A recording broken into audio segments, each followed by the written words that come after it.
check it out. See the riot in the house, let's go. Usapan ng kapihan, tara na. Usapan safety and health. Kasama ka sa trabaho o sa buhay. Laging handa para iwas disruption. Let's do it right. Ha!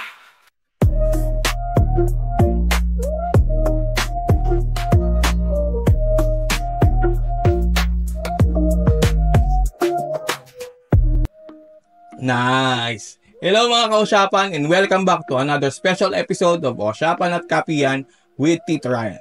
Mga kausyapan, alam nyo ba na ang spark ay hindi lang nangyayari sa love life? Paano kung sa workplace din? Delikado yan! Kaya ngayong Fire Prevention Month, pag-usapan naman natin kung paano tayo makaiiwas sa sunog. Episode number 1, mainit ang ulo, baka mainit na rin ang kable. He looks angry. Alam nyo mga kausyapan, sa dami ng mga kable natin sa opisina, charge dito, charge doon, charge dyan, charge kahit saan. Baka hindi nyo namamalayan, overloaded na ang ating mga kable. Tip number 1, iwas octopus wiring. Alam mo, kung gusto mong umiwas sa spark, huwag gumamit ng octopus wiring. Yung isang extension cord tas ang daming nakasaksak, baka mag-overheat yan, hindi natin mapansin, at maging instant bonfire sa ating mga opisina. You would just chill out, have a bonfire. Tip number 2, check the wires. Huwag magbulag-bulagan. Yun kausyapan, kapag may napansin kang sirang kable sa opisina, huwag mong ipagwawalang bahala yan. Mas okay, di ba? Kung yan ay iyong i-report. Alam mo kung bakit? Kasi mas okay mag-report kaysa mag-evacuate, di ba? Kaya kausyapan, tandaan, huwag magiging pabaya sa mga kuryente. Baka ikaw ang mapaso. At yan ang episode 1 ng ating special 3-episode Fire Prevention Series. See you mga kausyapan. Maraming salamat. Bye! Uy, teka, huwag mong kalimutang mag-like and mag-follow ng ating page ha. Thank you ulit. Bye-bye! Usapan ng kapihan, tara na. Usapan safety and health. Kasama ka sa trabaho o sa buhay. Laging handa para iwas disruption. Let's do it right. Ha!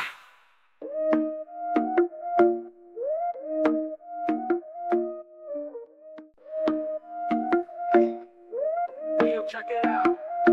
See the riot in the house. Let's go. Usapan ng kapihan, tara na. Usapan safety and health. Kasama ka sa trabaho o sa buhay. Laging handa para iwas disruption. Let's do it right. Ha!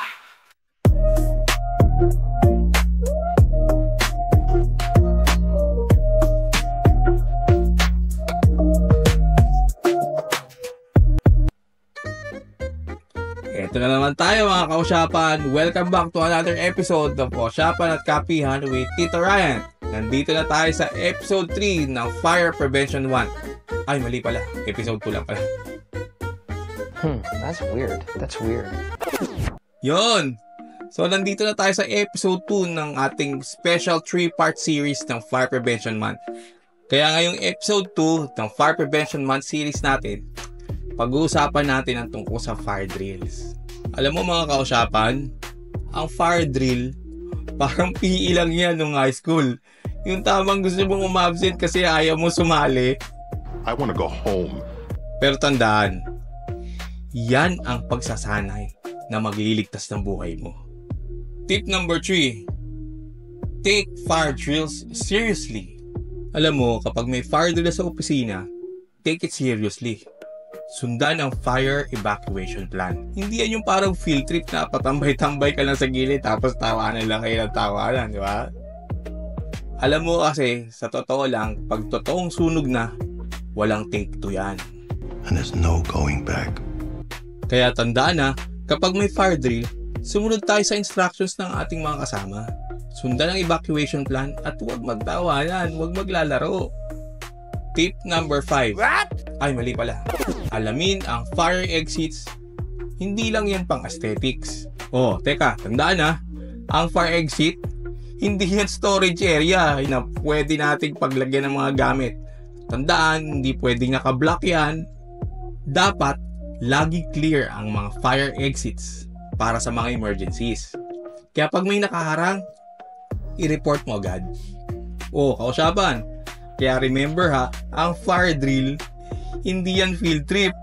Hindi lang din yan pampapogi para sa ating attendance. Laging sumunod sa ating evacuation plan para safe tayong lahat. Paano ba yan mga kausapan? Sa susunod na episode na lang ulit ha. Maraming salamat. Huwag kalimutan mag-like at mag-follow sa ating page. Thank you mga kausapan. Bye! Kausapan na kapihan, tara na, usapang safety and health. Kasama ka sa trabaho o sa buhay, laging handa para iwas disruption. Let's do it right. Ha!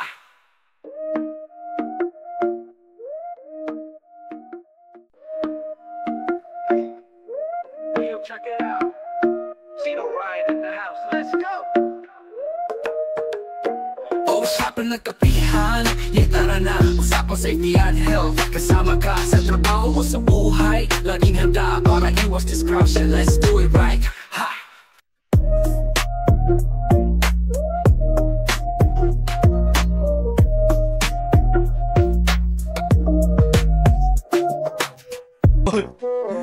Andyan na pala kayo mga kausapan.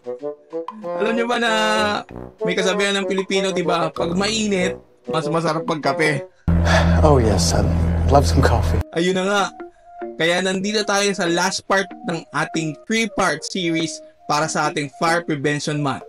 Episode 3, Emergency Hotlines.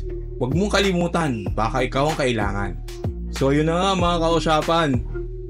May tanong ako sa inyo. Teka, masarap pagkape. Mainit. Coffee. Mga kausapan, kapag may sunog, anong una mong gagawin? Letter A, tatakbo na lang. B, magla-livestream sa social media. Or C, tatawag sa tamang emergency hotline. Nako, sana naman letter C ang sagot mo ha. Letter C as in for emergency. Wow! Hindi letter C na C as in chismisan ha. Kasi kapag may sunog, ang unang tamang tatawagan ay ang bumbero. Kaya kung ready ka na, let's go sa ating mga last tips. Tip number 6. Alamin ang emergency numbers. Alam niyo mga kausapan, dito sa Pilipinas, iisang number lang ang dapat nating tawagan para sa kahit na anong emergency. Yan ay ang 911. Oh my God! Help! Someone call 911! Teka, sip muna tayo. Pero sa mga emergency katulad na sunog, dapat alabo ang iyong local fire station hotline. Dapat may nakasave kang number nila. At, teka ha, remember, wag na wag mong tatawagan ang 911 kung hindi emergency ang iyong situation. Pizza delivery! Yung tamang magtatanong ka lang ng promo sa Jollibee. May tamang number doon bibigay ko sa'yo. Tip number 7. Huwag maging fire hero. Ligtas ang may alam. At kausapan, tandaan ha, kung maliit pa ang apoy at kaya mo namang apulahin, buti pang gumamit ka na ng tamang fire extinguisher. Pero wait, kung lumalaki na, umalis ka na at humingi ka na ng tulong. Yung bang tamang sound the alarm na ba? And kausapan, lastly, kapag walang tamang training sa paggamit ng fire extinguisher, mabuti pang huwag ka nang makipagsapalaran.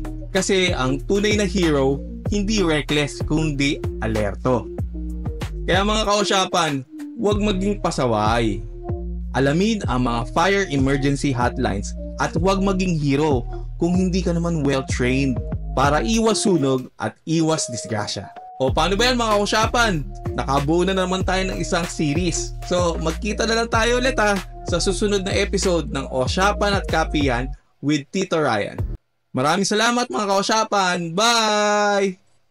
Whoop, teka, huwag kalimutang mag-follow at mag-like at i-share mo na rin ang ating page. Pagkatapos, huwag mong kalimutang mag-subscribe sa ating YouTube channel. Hi, Sia! Hello! You say hi sa mga kausapan natin. Hi, Kausapan!